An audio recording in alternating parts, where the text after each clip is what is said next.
साल 2026 का बजट पेश हो गया, लेकिन इस बीच टैक्स को लेकर बजट में क्या था? टैक्स में क्या किसी तरीके का बदलाव हुआ है? टैक्स स्लैब क्या किसी भी तरीके से बदले हैं? चलिए जान लेते हैं। वित्त मंत्री निर्मला सीतारमण ने बजट में ऐलान किया कि नया इनकम टैक्स नियम 1 अप्रैल से लागू हो जाएगा। उन्होंने कहा, सड़क हादसे में घायलों के इलाज पर खर्च होने वाले पैसे पूरी तरह टैक्स फ्री होंगे। इनकम टैक्स नियम में बदलाव के साथ ही सभी फॉर्म को तैयार किया जा रहा है। वित्त मंत्री ने बजट घोषणा के दौरान कहा कि नए टैक्स नियम के तहत सभी आईटीआर फॉर्म में बदलाव किए जाएंगे। जल्द ही इन सभी फॉर्म को नोटिफाई कर दिया जाएगा।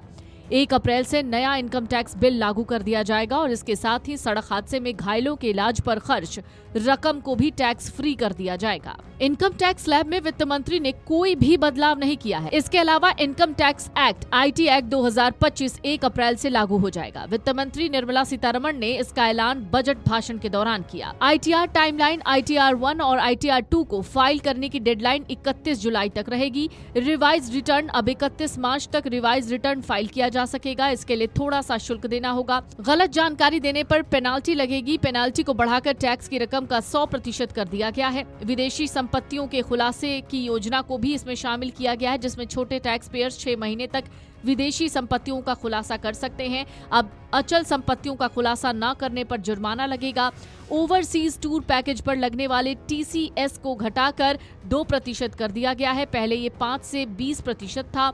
एनआरआई के द्वारा प्रॉपर्टी बेचने पर यानी एनआरआई को अचल संपत्तियों की बिक्री पर टीडीएस लागू होगा। वित्त मंत्री निर्मला सीतारमण ने 2025 में 12.75 यानी 12,75,000 रुपए की आय वाले लोगों को टैक्स फ्री कर दिया था, लेकिन इस बार किसी भी तरीके का कोई बदलाव और कोई नया ऐलान नहीं हुआ है। वित्त मंत्री ने कह दिया है कि टैक्स रिटर्न फाइल करने की टाइमलाइन अलग अलग करने का प्रस्ताव है। आईटीआर 1 और आईटीआर 2 वाले व्यक्ति 31 जुलाई तक फाइल कर सकते हैं। साथ ही नॉन ऑडिट बिजनेस केस या ट्रस्ट को 31 अगस्त तक का समय देने का प्रस्ताव है। वित्त मंत्री निर्मला सीतारमण ने बजट भाषण में कहा कि सरकार ने अप्रवासी भारतीयों के लिए अचल संपत्ति की बिक्री पर टीडीएस को लेकर नियमों को बनाने का फैसला किया है। इससे अप्रवासी भारतीयों को अपनी अचल संपत्ति को बेचने की प्रक्रिया आसान होगी। वित्त मंत्री निर्मला सीतारमण ने अपने बजट भाषण में ऐलान किया कि सरकार 1 अप्रैल 2026 से नया इनकम टैक्स एक्ट लागू करेगी। इसे जल्द अधिसूचित किया जाएगा। इससे आयकर भरना आसान होगा।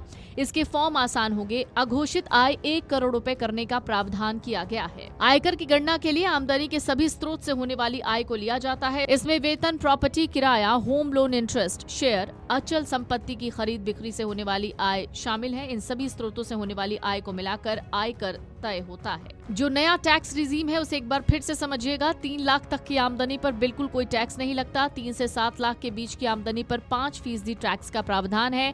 7 से 10 लाख की आमदनी पर 10% टैक्स लगता है। 10 लाख से लेकर 12 लाख रुपए तक 15% टैक्स है। 12 लाख से 15 लाख रुपए की कमाई पर 15% टैक्स स्लैब लागू है।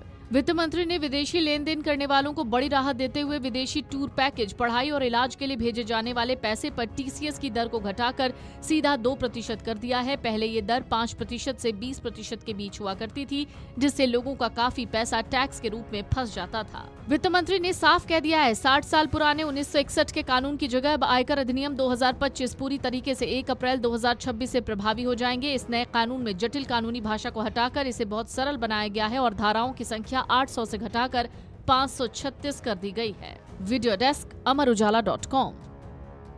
अगर आप ये वीडियो YouTube पर देख रहे हैं तो हमारे चैनल को सब्सक्राइब कर बेल आइकन दबाएं और Facebook पर देख रहे हैं तो हमारे पेज को लाइक करें।